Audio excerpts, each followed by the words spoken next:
Viewers, কেমন আছেন সবাই? আশা করি ভালো আছেন। সানসেট ইউটিউব চ্যানেল কর্তৃক আয়োজিত নিয়মিত ডেন্টাল হেলথ প্রোগ্রামে আপনাকে স্বাগতম জানাচ্ছি। আমি ডাক্তার সঙ্গীতা সাহা, বিদেশ স্যার সলিমুল্লাহ মেডিকেল কলেজ ও মিটফোর্ড হাসপাতাল।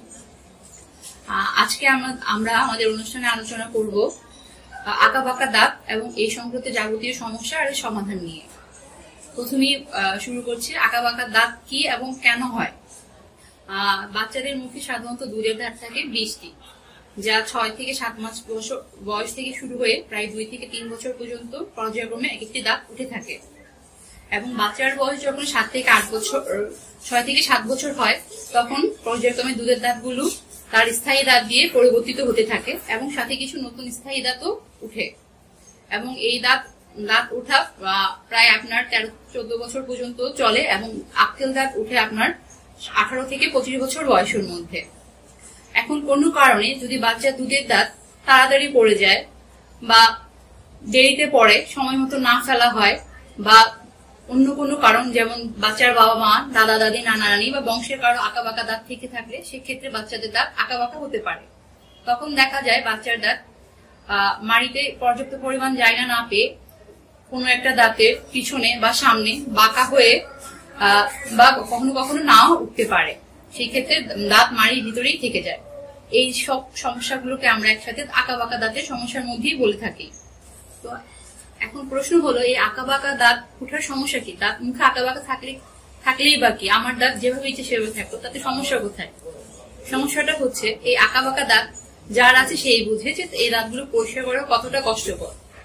খাবার খেলাম আর সেটা দাঁতের ফাঁকে জমে থাকলো, এবং সেটা আমি যখন কথা বললাম, হাসলাম, সেটা দেখা গেল সেটা খুবই একটা লজ্জাকর বা অপমানজনক একটা অবস্থায় পড়ে যেতে হয়। অনেক সময় দেখা যায় যে আমি কথা বলছি কিন্তু আমার দাঁতের আঁকাবাঁকা দাঁতের জন্য আমাকে তেমন ভাবে সৌন্দর্যটা ফুটে উঠছে না।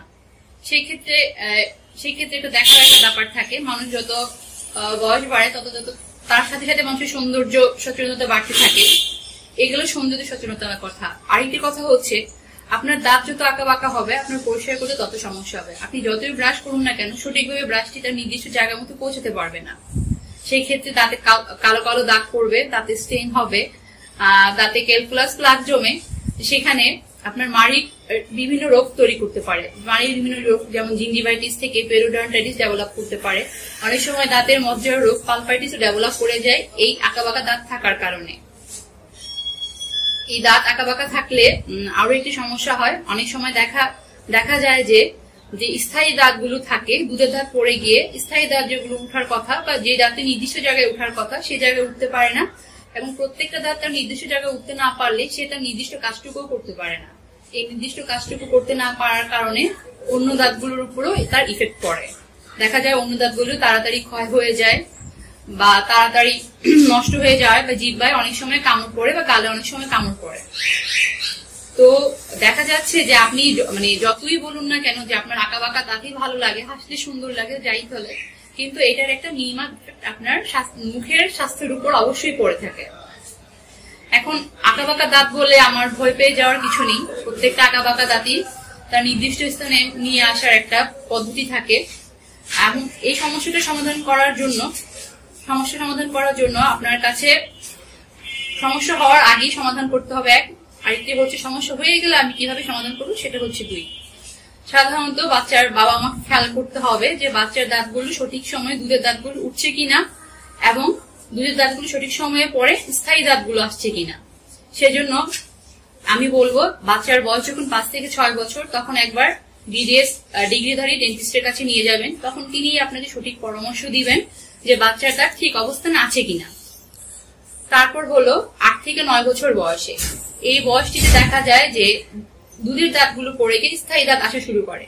তখন আরেকবার ডেন্টিস্টের কাছে নিয়ে যাবেন এবং তিনি আপনাকে বলে দিবেন যে কোনো সমস্যা আছে কিনা, এবং কোনো সমস্যা যদি হয়ে থাকে সেটা সমাধানের উপায় কি, এবং সমাধান করাটা তখন থেকেই শুরু করে দিবেন। তারপর আপনার আবার যখন বাচ্চার বয়স 11 বছর হবে, 11 থেকে 13 বছর, তখন আপনাকে আরেকবার ডেন্টিস্টের কাছে যেতে হবে যে সমস্যাটা হলো বা যে সমস্যা হচ্ছে সেটা যাতে তার মারাত্মক রূপ ধারণ না করতে পারে। এই জন্য আপনাকে অবশ্যই বিদেশ ডিগ্রিধারী একজন ডেন্টিস্টের কাছে যেতে হবে। আর এই জন্য আপনি ক্যানিগঞ্জ মডেল টাউনে অবস্থিত মডার্ন ডেন্টাল পয়েন্টে আসতে পারেন, যেখানে বিডিএস ডেলিভারি চিকিৎসক দ্বারা চিকিৎসা করা হয়। অনেকেই বলে থাকে যে আমার বয়স তো 13 বছরের বেশি বা 16 বছর, বা আমার বয়স বেশি হয়ে গেছে, আমি তো আর বাচ্চা নেই, তাহলে আমার আঁকাবাঁকা দাঁতগুলোর কি হবে? সেই ক্ষেত্রে সমাধান হচ্ছে, আপনি যদি আগে ডেন্টিস্টের কাছে না দিয়ে থাকেন আর আপনার দাঁত যদি আঁকাবাঁকা থেকেও থাকে, সেটা 16 বছরের নিচে হোক, তখনই আপনার চিকিৎসা করা সম্ভব।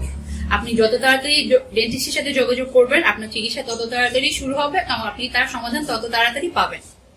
এখন ধরুন আপনার বয়স 16 বছরের উপর হয়ে গেছে, এখন আপনি কি করবেন? আঁকাবাঁকা দাঁতগুলো ঠিক করা যায় সর্বোচ্চ 30 বছর বয়স পর্যন্ত। আপনার বয়স 25 থেকে 30 বছরের বয়সের মধ্যে আপনার আঁকাবাঁকা দাঁতগুলো সঠিকভাবে সঠিক স্থানে নিয়ে আসা যাবে। সেক্ষেত্রে চিকিৎসা পদ্ধতিটা একটু ভিন্ন এবং দীর্ঘস্থায়ী হতে পারে, কিন্তু ভয় পাওয়ার কিছু নেই। ধৈর্য ধরে আপনার ডেন্টিস্টের সহযোগিতা নিন। আপনার সুস্থ দাঁত ও সুন্দর হাসির জন্য আপনার ডেন্টিস্টই আপনাকে সঠিক পরামর্শ এবং চিকিৎসা দিয়ে থাকবেন। আশা করি আপনারা সবাই বুঝতে পেরেছেন যে আঁকাবাঁকা দাঁত হলে কি সমস্যা হয়। আজকের ভিডিওটি দেখার জন্য আপনাদের সবাইকে ধন্যবাদ। ভিডিওটি ভালো লাগে থাকলে একটু লাইক দিন এবং এই বিষয়ে কোনো প্রশ্ন থাকলে আমাদের কমেন্ট করে জানান। আমরা আপনাকে সঠিক পরামর্শ দিয়ে সাহায্য করব। নিয়মিত হেলথ এন্ড মেডিকেল রিলেটেড ভিডিওগুলো দেখতে আমাদের চ্যানেলটি সাবস্ক্রাইব করুন এবং শেয়ার করুন আপনার বন্ধুদের সাথে।